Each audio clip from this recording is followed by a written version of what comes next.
Welcome to the Fintech Founder Journey, where we explore great fintech products, great fintech businesses, and great fintech leaders. I'm your host, Mike Scott, and I'm also the co-founder and CEO of Nona Digital, an expert firm that accelerates product development for fintech and blockchain scaleups. In today's show, I'm joined by Matt Baxby, CEO of Revolut Australia, and we'll be talking about his journey and insights in the fintech space. Today's episode is sponsored by ourselves, Nona Digital. Working with us to accelerate your fintech product means you get access to our expert product squads that cover development, UI, UX, product ownership, and architecture, and that have been building products together for a very long time. You get the benefit of a 40-person studio that is big enough for no key person dependencies to exist, but small enough so that you're always close to one of the principals. And you get the benefit of our reusable component library, which basically means we're often able to build your product faster than anyone else could at a comparable standard. As one of our clients said, Nona is the type of the business that paints the back of the wardrobe, because if you want to be the best, that's the kind of thing that you do. To get in touch with one of our principals or myself, head over to nona.digital to book a call directly. And now on to the show. My guest today is Matt Baxby, who's got a massive amount of experience in the world of finance. Matt started his career as a solicitor in Australia, but after 2 years moved over to London to take up a role with Virgin as an investment manager, where he quickly became the investment director. After that, he took on a role as commercial and strategy director. And then in 2009, he became the managing director for Virgin Money Australia. In 2012, Matt moved over to the Bank of Queensland, where he became their CFO. And all of this led him to his current role, which is as the CEO of Revolut Australia. Now, it's unlikely that Revolut needs much of an introduction, but just in case any of you are not familiar, Revolut is one of the most successful fintechs on the planet, building a global financial super app. They have over 15 million customers and process more than 100 million transactions per month. They aim to help their customers improve their financial health, give them more control, and to connect them seamlessly across the world. As if Matt is not doing enough, he also has 4 kids, and Matt and I both share a passion for cycling, although he prefers to stay on the road and I prefer to stay on the mountain. Either way, I'm sure we're going to have a great discussion today. Welcome, Matt. It's great to have you on the show, and thanks for making the time. Great to be here, Mike. And what a great intro. I thought it was good. Yeah, no worries. You've got a very impressive background, man. So look, let's start with your own journey, just sort of personally. So from sort of very traditional financial services, although Virgin is, traditional, but we all know they do things very differently, but still traditional financial services, to being, in the thick of fintech. You don't get more fintech than Revolut. You've had a very successful career, sort of ending your career before Revolut as the CFO of a bank. Really traditional. And then you decide to move across to fintech. Talk to me about what made you choose that, and also what that experience was from going from a bank, literally the pinnacle of financial institutions, to a disruptive fintech. How was that? Yeah, well, it's again a great question, Mike, and I won't lie, it was a really steep transition. But in terms of the decision I made to step across to Revolut, it was probably grounded in sort of 2 or 3 things. One was around the market opportunity, having seen what Revolut had achieved in the UK and Europe.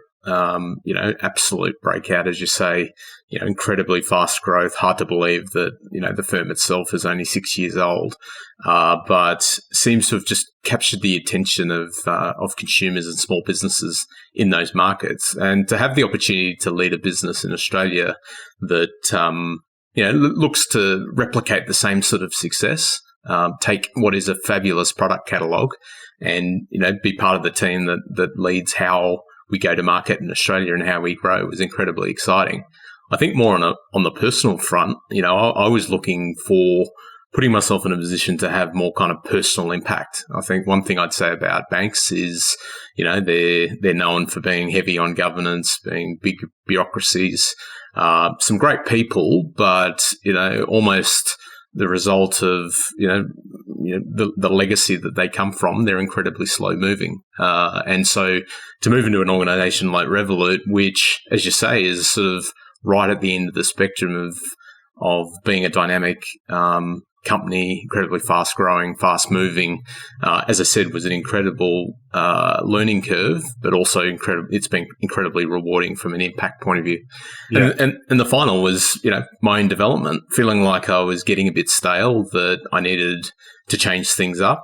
As you say, 10 years at Virgin, I felt I had the entrepreneurial spirit sort of injected into me. And in a lot of ways, going to Revolut's felt like I've kind of got that enthusiasm, that passion back to see, back into a high growth business.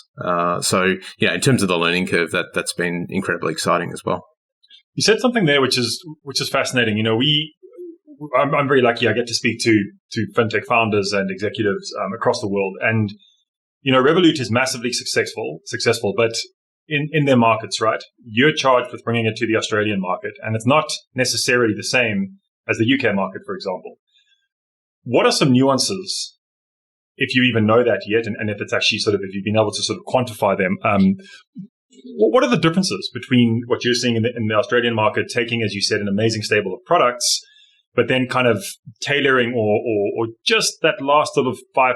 What are the differences that you think might exist, or that already exist, between the Australian market versus, let's say, the UK market, where they've been so successful? Yeah, so part of Revolut's strategy, and in some ways this has changed. So it sort of began in terms of global expansion as a sort of launcher strategy, almost like Uber, that had the scoping of the market done, and then the team parachuted in to sort of launch the product. And I think we pretty quickly worked out that there's real value in having strong teams on the ground who understand the competitive landscape, understand what consumers want, and importantly, understand the kind of the regulatory landscape as well. So the strategy shifted to having great local teams on the ground in each of the core markets that we want to attack. And as I said, I think one of the key roles for those local teams is thinking about the go-to-market strategy. How do you take a great product catalog and tailor it for local market conditions? I think what we know about Australian consumers is that they're incredible value seekers. Thinking that we could just slap any old product out there and expect that there'd be take up, I think is flawed. And Revolut recognised this really early on, and so that as I said, the job for the local team is understanding that competitive environment, and thinking deeply about how do we position our features so that they do resonate with local customers, that we can demonstrate that we're delivering value, that we are different to others in the market. As I said, I think in terms of difference between Britain and Australia, Australians are real value seekers. The market, whilst not competitive in the sense of a whole lot of players, it is quite concentrated, and there's some very large players in there, and they've got very large budgets. We found we've needed to compete in different ways in terms of, really trying to generate a network effect and drive advocacy, which again is quite different to way others may have come to market. So it might be, I wanted to ask this later, but this actually might be a good segue into this question. So, maybe today, because there's blood on the streets in the crypto markets, it's an interesting time to talk about it. But let's not talk about the crypto prices, because that's not really that interested in that. But let's talk about Web3 and I guess crypto integration. You are a fintech. I think the lines between Web3 or DeFi or crypto and fintech are just getting, I wouldn't say blurred. I'd just say we're getting closer to them kind of just being one and the same. Again, I'm lucky that I get to speak to tons of fintech leaders, and there's not one that I speak to that says, I'm not thinking about it. Everyone is thinking about it deeply. Many of them are sort of getting ready to build. Many of them are already building. Australia specifically has had, we've got an amazing senator here, Senator Andrew Bragg, who's done some incredible work. We've actually had him on the podcast, putting recommendations to the Senate. I'm sure you're very aware. I'm sure you're deeply aware of what he's done. How is Revolut thinking about Web3, thinking about DeFi, thinking about crypto, in the context of exactly what you said, in terms of being different, offering more value than anyone else? Where's your head at in the context of Web3, DeFi, and crypto? Yeah, and I absolutely echo your comments about Senator Bragg, and I think the leadership position that Australia is taking, I think that that was motivated by putting the country in a position to, be the flag bearer and, as a result, potentially really benefit consumers and, attract foreign capital and everything else. I think where we started locally and where we might end up, are going to be different places. So if I think about our entry into Australia around cryptocurrency, one of the drivers was, for the average Aussie, seeing, really low yields on, other forms of asset like equities or bank deposits, having access to alternative asset classes that they're interested in, may not know very much about, and may not understand how they can get access to it. That's one of the problems that we really wanted to solve was a safe way for people to get access and begin to learn about cryptocurrency. And we've seen a lot of our customers sort of adopt that approach.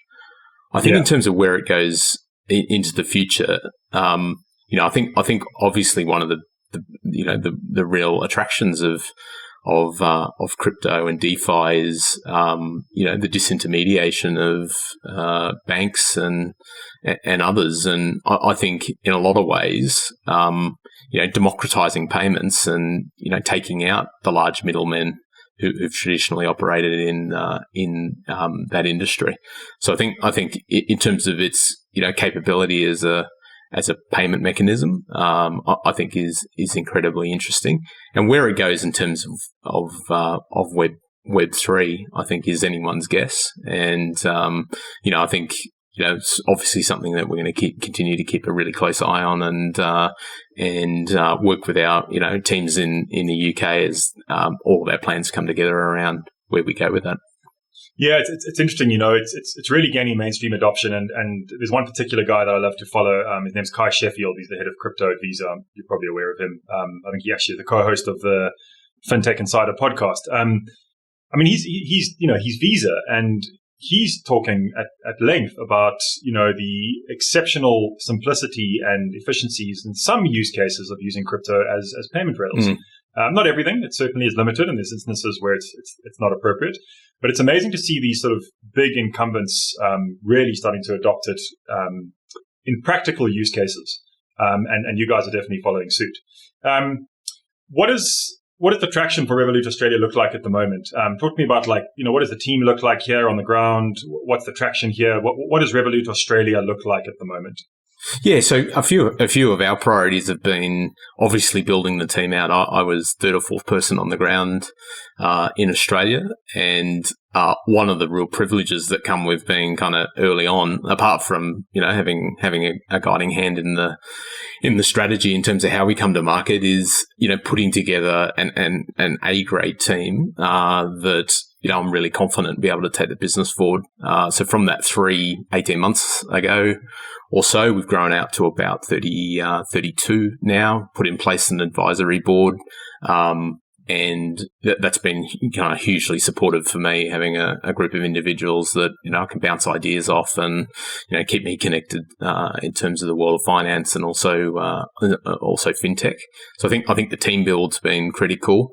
I think obviously we've been really focused on delivery against our roadmap and getting features out that we think are going to appeal to Aussies. And COVID was obviously something that kind of pointed us in a slightly different direction, to say the least.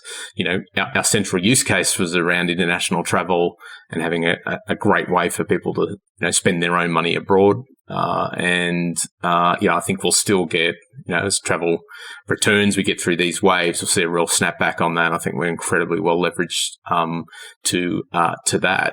But COVID's also forced us to accelerate into some other features. And, you mentioned crypto. I think we, really hit that at the right time in terms of, deep interest in alternative asset classes, people wanting to understand crypto more. And I'm unfazed about the adjustment in price. I think, that it's clearly a long-term trend there. And for us to be a part of that is incredibly exciting. But I think the features from here are really going to be about delivering against what we think our customers want in our local market. We know, for instance, that access to trading features for markets like the US share market have been incredibly successful for Revolut in the UK and Europe. And we've seen more competitors come into that space in Australia, and this thought that there's this real convergence of payments, of wealth, of trading, of banking over time, I think is again a mega trend that's just going to roll on. And the thing that gives me a lot of confidence is, I think banks in Australia can probably see the change that's coming and the competition.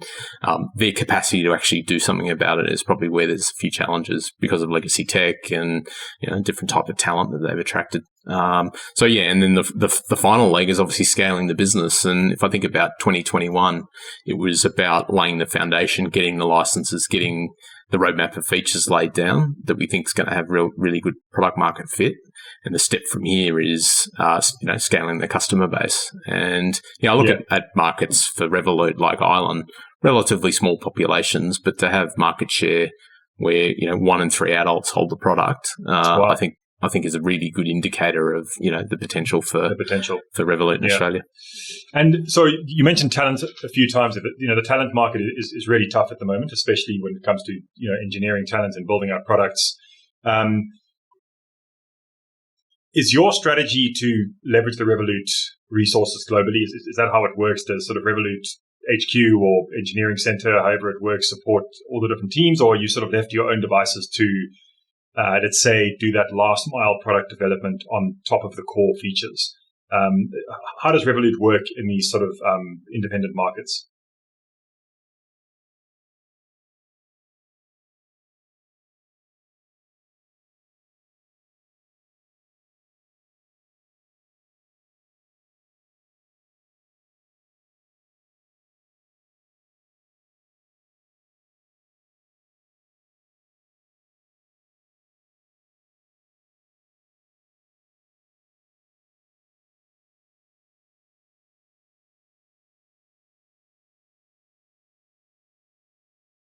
So to answer your question, Mike, I think it's a real blend, actually. I think, as I said, the specialist team on the ground, is very deeply involved in, scoping the local requirements, and, defining what we intend to take to market. And then we do work with kind of global product teams.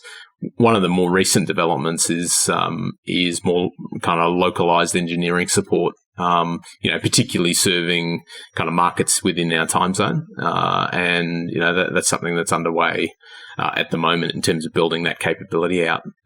So I think, I could see us getting the best of both worlds in one sense, great product leadership and, being on the cutting edge of, a number of new markets and being able to take full advantage of that. At the same time, we want to maintain that agility and ensure that, the things that are most important to the Aussie market and some of the other markets that we're in Asia Pacific are really met as well. So, strategy. How are you attracting talent? Because, a lot of like great product talent and I guess sales talent as well, and really just anyone, to be honest, in the fintech space that's good is not only commanding very large salaries, but needing more than just the salaries, because there are lots of businesses now that can pay good salaries. So we've got to be able to answer these questions when they say, no one really says this, but when they're thinking, sure, you can pay me a nice salary, but so can 6 other companies. What's the reason I should work for you? How are you finding the talent acquisition? You're building a nice sized team and increasing that velocity by the sounds of things. What's your experience of the talent acquisition market at the moment? Yeah, I think the proposition has to be more than comp and benefits. So right at the heart of the proposition has to be, what's our ambition in the local market? What's the incoming talent going to be a part of, and do they have that sort of shared vision of where we're heading? So I think that's one big part of it. I think putting people in a position to have real impact, I think is a really common thread that runs through the Aussie Revolut team, but many other teams in Revolut as well. And that means great tech. It means governance that's fit for purpose means we can make decisions quickly and move fast. So I think they've been really important parts of the proposition as well. And then some of the more flexible features. So Revolut a little while ago announced that you could work anywhere globally for up to 60 days. And in fact, the remote working policy means that, those boundaries can be pushed even harder. And, we've had people based in Singapore, in Wellington, spent some time up in Europe over their summer. That's a really interesting part of the proposition. So, they're all elements. And I think the final is being part of a kind of incredibly fast-growing international company. There's not many fintechs where you can be exposed to, everything that comes to global expansion at the pace that Revolut's doing. So, in a lot of ways, that's a once-in-a-career opportunity too. Yeah, absolutely. And it must be great to be in that position to kind of have such confidence to that question of like, okay, table stakes is the salary, but what else? And that narrative is so powerful.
So one of the things we spoke about in our pre-interview was trends, right? And I think in the fintech space, especially when you throw in DeFi and crypto, you have trends just coming at you almost weekly.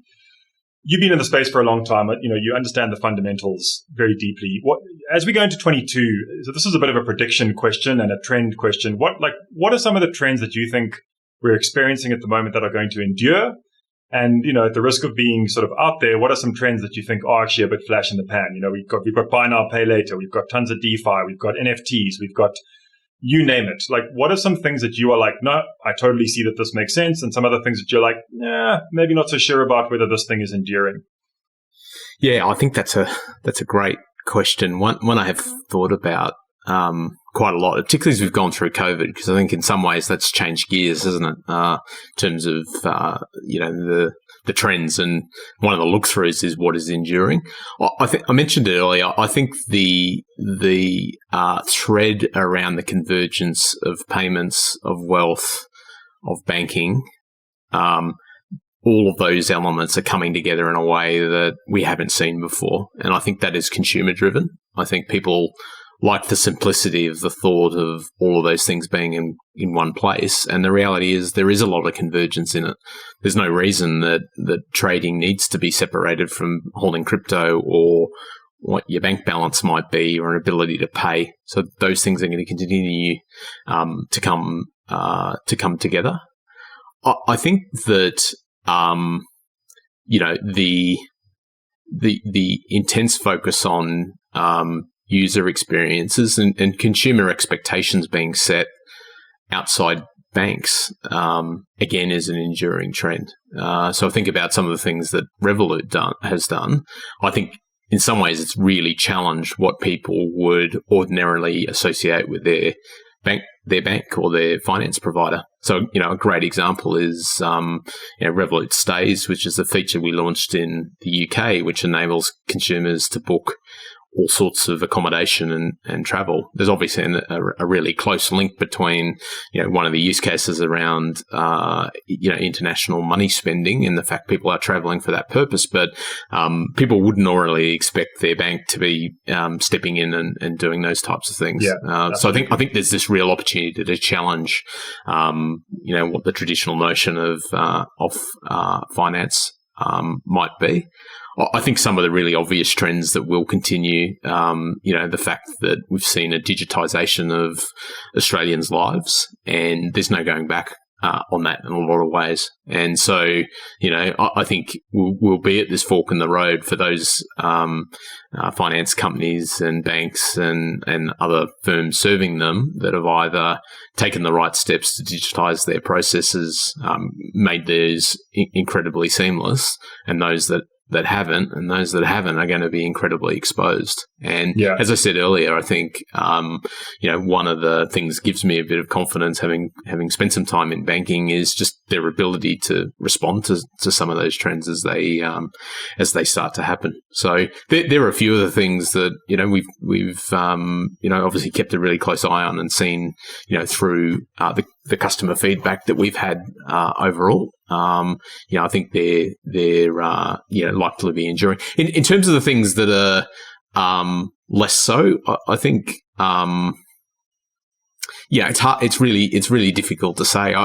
There's not many things that come to mind in terms of that are purely kind of pandemic related. I've continued to be surprised about things like the degree of international e-commerce transactions. I think people have, a whole cohort of people who haven't been exposed to that in the past as a means of shopping, as an example. There's kind of there's no going back from that as well. Yeah, we've seen some crazy. I won't mention company names, but they're big. I've seen some sort of confidential data on some massive fintechs where, in some cases, sort of COVID hit, and in some cases their revenues dropped by 90%, almost within 72 hours.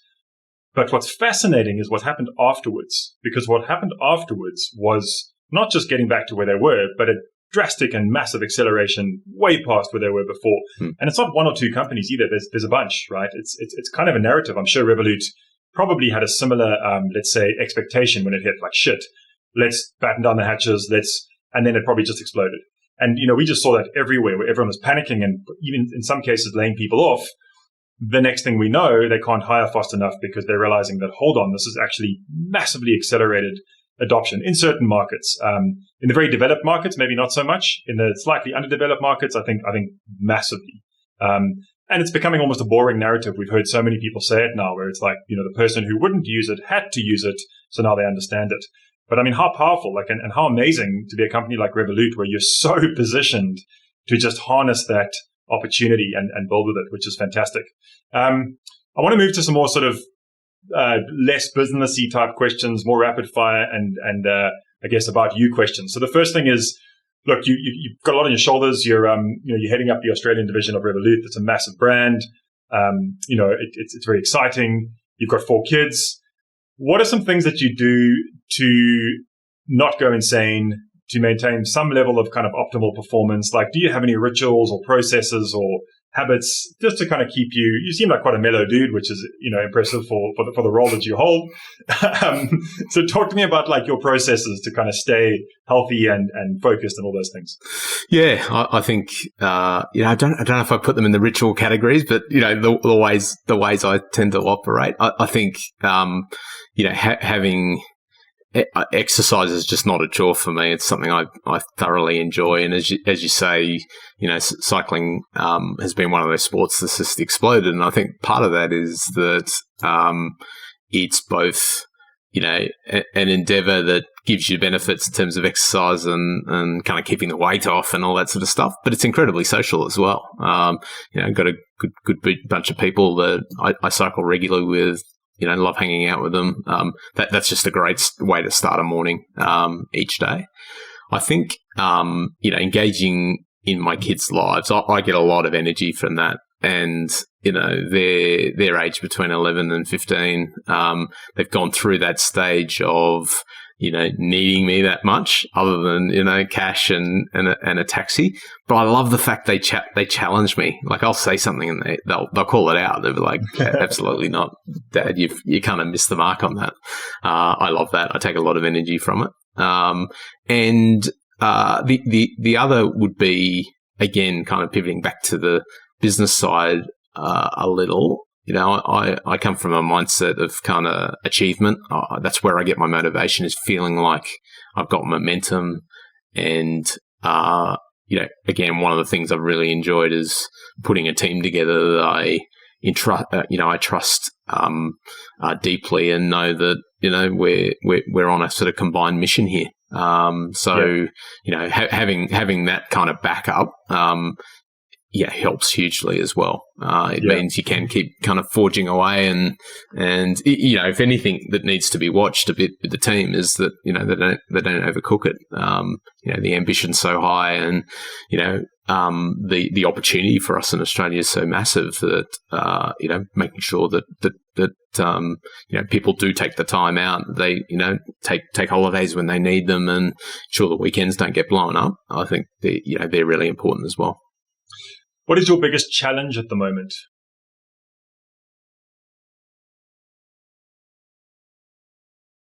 And another great question. I'd say my biggest challenge is probably trading off all of the potential directions that we could go.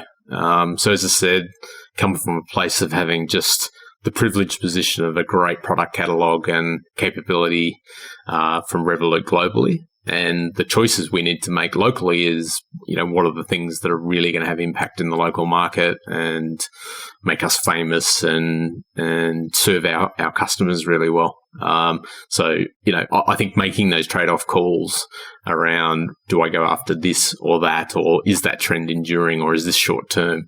Making those calls, but Jesus, satisfying when you get it right, and you got to learn from the moments when you don't, and reflect on those and make sure you take something forward from the experience.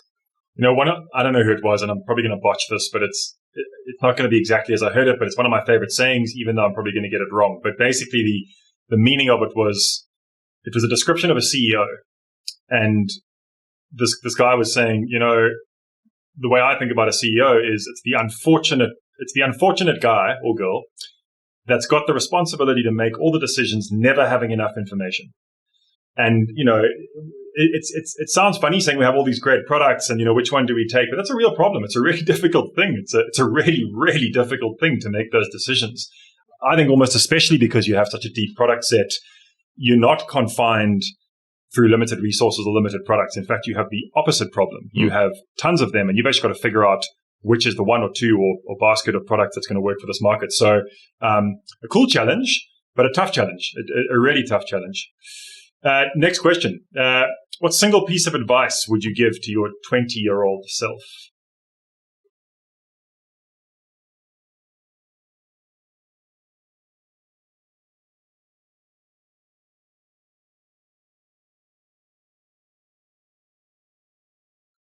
Yeah, I think I don't know if it's a single piece of advice, but enjoy the moment is probably one of them. I think particularly as a young person, so focused on what the kind of forward trajectory was, and I think that's really, really important. But for lots of your listeners who are actively engaged in startups, it sounds really trite, but so much of it is about the journey and enjoying the moment that you're in. As we said, making those trade-off decisions, working with incredibly smart people, seeing results as a result of all of that come together, and you don't want to sit there resting on your laurels, in the celebratory light. But you do need to enjoy the moment and take some time to reflect on that. Because it'll mean better decisions in the future. Means you can enjoy the life you're leading at the moment. But that would probably be my single piece of advice. Yeah, and not easy, right? Not an easy thing to do at all. Especially, I think if you're a high performance person, me and my leadership and I, we try very hard to work on this because we there'll be 9 things that are absolutely worth celebrating and then one thing that needs attention, and we all just fixate on the one thing. Totally. And we struggle actually to stop and acknowledge and celebrate. And I guess it's a double-edged sword because it's what makes very high-performing people, but there's a downside to it, which is exactly what you said, is you never actually enjoy that moment. So we're trying to be a lot more deliberate, but man, it's difficult. So I hear you 100%. What content are you currently consuming? It's another great one. Love my podcasts. So yeah, a really wide range of those. I'm a Scott Galloway fan. I don't know if I should admit that or not. I think he brings great insights. Over Christmas, it's interesting. We have a Slack channel. It sounds a bit trite, but across APAC around, things that are happening within the team, and someone piped up and sort of went looking for book recommendations.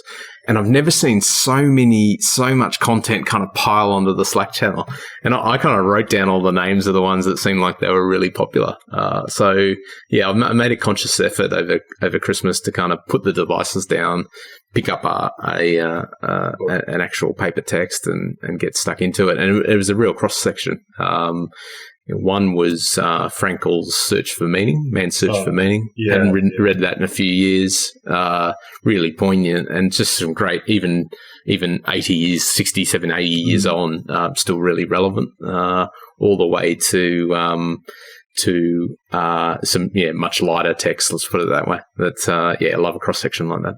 So that's my next question. What's the last book you read cover to cover? Yeah, well, that was it actually. So, Man's Search for Meaning, and a lot of great takeaways from that. I think just the story of the position that Frankl found himself in, the author, and being able to almost rise above that. And one of the key takeouts that I sort of really reflected on was the fact that it's not that man's search for purpose isn't just about finding enjoyable moments. It's often the toil as well. Things being hard will make the ultimate satisfaction come from delivering the result that comes out the end of it. So I think it's great. My dad used to say to me that the only thing you gain from something being easy is the fact that it's easy. Like, that's it. And being my dad, I just spent my life trying to disprove him. And I think now that I'm nearly 40, I'm like, okay, maybe he was onto something, because it's real, right? For me anyway, I can't speak for everyone, but there's enormous value and satisfaction and, what's the word I'm looking for?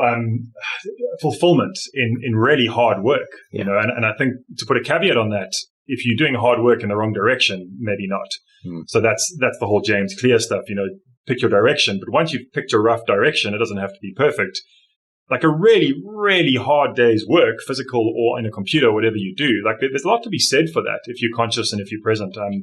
I love that you brought that up, because I think in this instant gratification world that we live in, we've made hard work uncool. Everyone's told to be really gentle on themselves. And that's true, but not all the time. One of my favorite poems, I'm sure it's called the Desiderata. And there's a line in there that says, beyond a wholesome discipline, be gentle to yourself. And I think we've kind of forgotten the beyond a wholesome discipline part. Like, be gentle to yourself, sure, but you also got to work hard, man. This shit is not easy. Life is not particularly easy. Put in the hard work and then be gentle to yourself. And I love that you raised that, because I think you did it in a really much softer way than I would do it. Next question, Matt. What is something that you're doing in the next 7 days to improve yourself or your craft? Wow. You got all the hard questions, Mike. What am I doing in the next 7 days? We've got one of our advisory board meetings, and I take so much out of each of those. It's that beautiful sweet spot outside of kind of formal board governance, and as I mentioned, banks and finance companies have way too much of all of that, of a supportive group of individuals where we're actually thinking through what are some problems that we need to solve. And the number of light bulb moments I take from each of those sessions is really powerful. That's one of the things I've got in the next 7 days is getting that group together, and I'm sure we'll kick around some of the trickier things we're grappling with at the moment. Yeah, advisory boards, really can be very, very powerful. Cool. Matt, we've jumped around a lot today. We've spoken about a lot, personal, business, family. It's been great. I've got a lot from this. What is the one message you would want to leave the listeners with? Well, I think one of my reflections of our chat, and it's one of the things I want to be kind of more conscious of is, living in the moment. So many of your listeners will have made the decision to step into a startup. In my case, out of a bank into Revolut, one of the fastest growing kind of fintechs on the planet. And as a result of that, you put yourself in a position to really make a difference and have impact. And standing back and reflecting on the milestones as you achieve them, the challenges you face, and what you learn from them are all really important. And I think that's probably one of my self-reflections from our discussion. So yeah, I've really enjoyed it. I love it. Really powerful. It's definitely hit home for me as well. Matt, do you like to be contacted or followed? And if you do, how can the listeners contact or follow you? Yeah, absolutely. I'm on LinkedIn, so pile on there, and obviously the Revolut app and website. Feel free to jump in and contact us there too. Matt, it's been awesome. Thank you so much for taking the time. I know you're a busy man. Really appreciate it, and I certainly learned a lot. Thank you. Awesome. Thanks, Mike. Appreciate your time. And to the listeners, I hope you got some value from today's episode with Matt Baxby, CEO of Revolut Australia. I definitely did, and it's very much along the lines of what Matt sort of said as his key takeaway or for you. And it really is just that reminder of we work so hard, we run so fast, we have to do all of these things. We should be forward-focused from a business perspective, but from a life perspective, it's all about now. It's all about now. There is no future. There is no, whatever, market cap, share value, price in the future. There is only now. And it's just, for me, it's another great reminder that it's actually just now that matters, and this is where we enjoy life. If you would like to discuss your fintech or blockchain project with us, you're welcome to book a call with one of our principals. Jump onto our website, www.nona.digital, and I'll be back next week with another episode to explore the Fintech Founder Journey.